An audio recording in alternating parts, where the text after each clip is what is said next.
Bang! Neeves Knives. I'm Jared, and we have some knives in for sharpening, and there's some really awesome knives. So let's check them out really quick.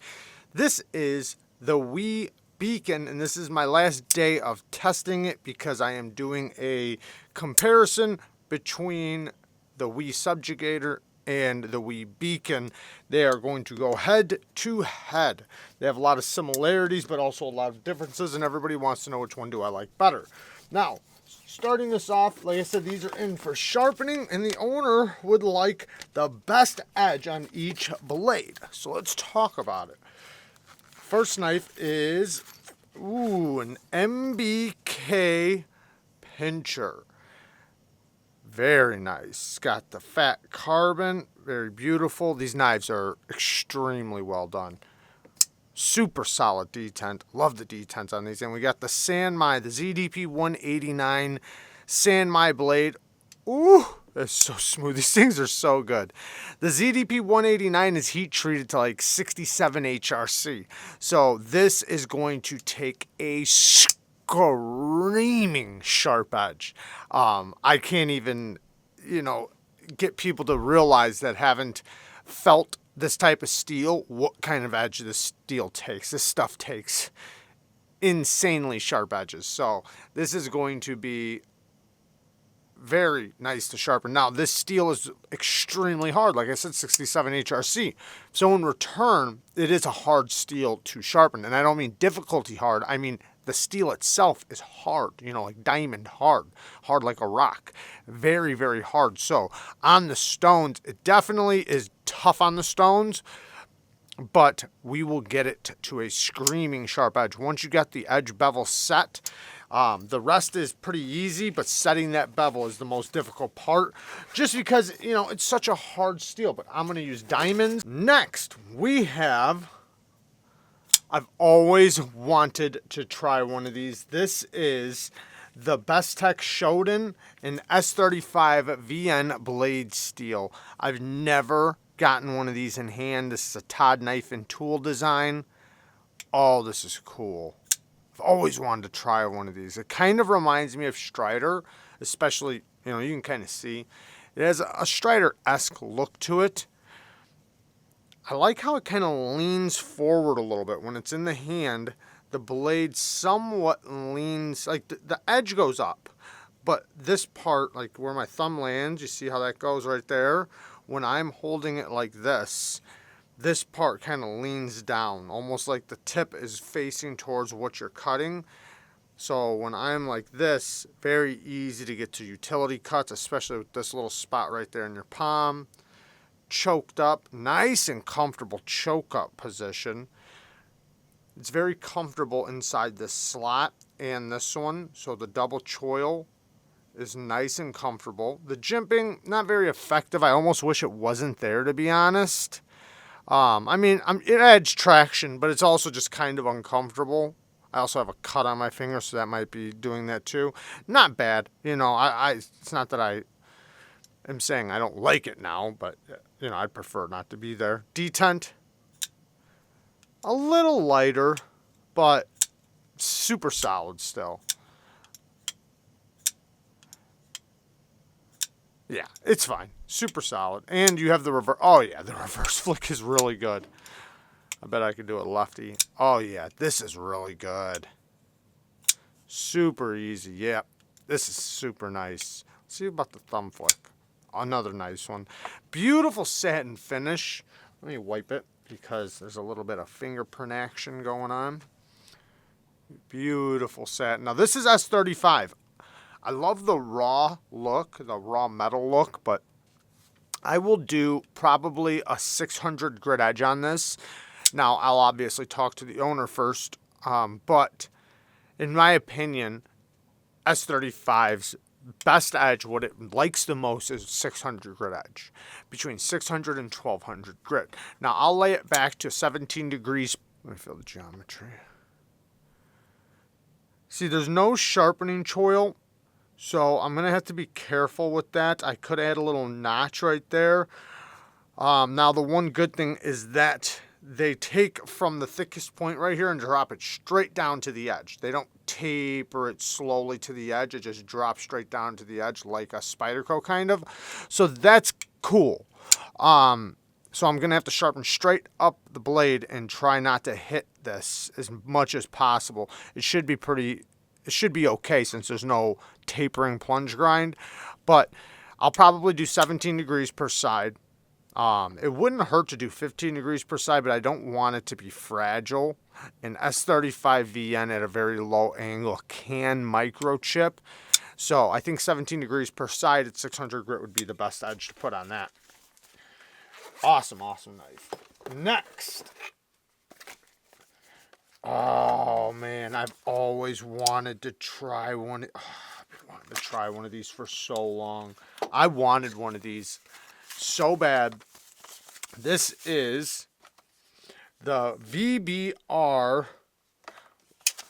What is the name of these? I forget. The VBR.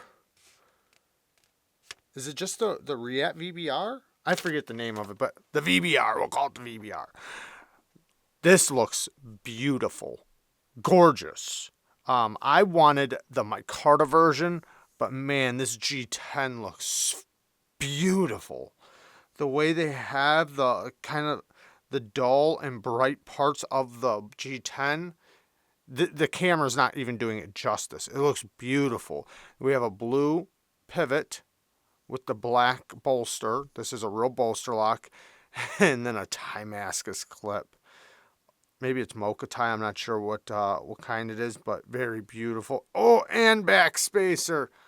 Oh, man, this is sexy as all hell. This is beautiful. So comfortable in the hand. I knew looking at this thing online that it would just melt in my hand. There's just some of those knives that you can just look at and know that's going to be comfortable. We have a dual M390 blade. Now, this is done by Reat, so it'll be Reat's M390. Reat does a pretty good job with their M390. Now, with any production company, there's going to be variations between their M390 steels. Like if you have 3 of these, there's going to be a little bit of differences between them. But for the most part, everything from Reat I've tried M390-wise has been pretty decent. Great detent. Fantastic detent on this. Reat, Reat does an amazing job. Titanium hardware. Yeah, I'm going to put, if it was my opinion, I would do 17 degrees per side. Between 15 and 17 degrees per side. Mirror polished.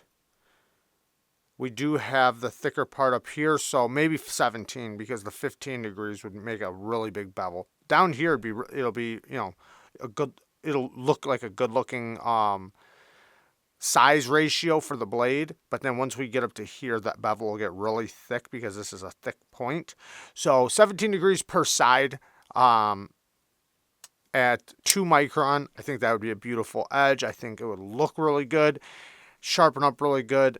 Oh, I want one of these. If anybody knows of one of these for sale of any variation, let me know.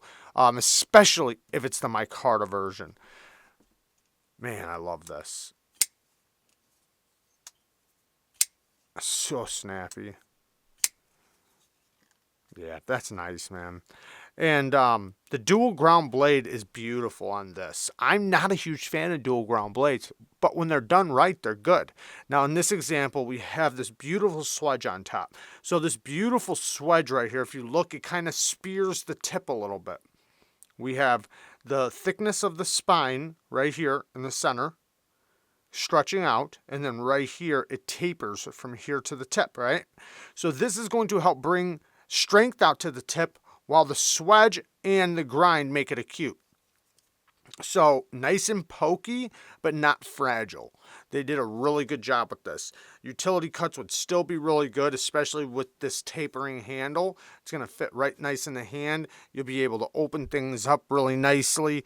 The choil is nice and comfortable, so push cuts in this thin, really thin hollow ground area. This is nice and thin, beautiful geometry right there. Will slice so good. And then, like I said, the tip is going to be more durable for a little bit harder use, but not to the point to where you're losing performance. Because that's usually the negative part to me with dual ground blades, is that the benefits don't outweigh the negatives. Now, in this case, it's good. It's great. Grand, wonderful. But in some cases, what they do is it just winds up being too thick at the tip. The tip winds up being too robust to even use. Like, yes, it'll cut tape, but when it comes to actual dense materials where you might want to do a utility cut through, it just doesn't work. It's just way too thick. Yeah, it's really strong and tough for prying and stuff like that. But when it comes to actually using a knife for what it's for, meaning cutting and stuff, it just, usually loses out in that area. But this is beautifully well done. I love the satin finish. Look at that. Oh, it's so beautiful. We have like a hand setting on the flats. Then the spine and the dual grind is all done in a beautiful belt satin. Access to the lock bar is that's the one thing. Access to the lock bar could be better.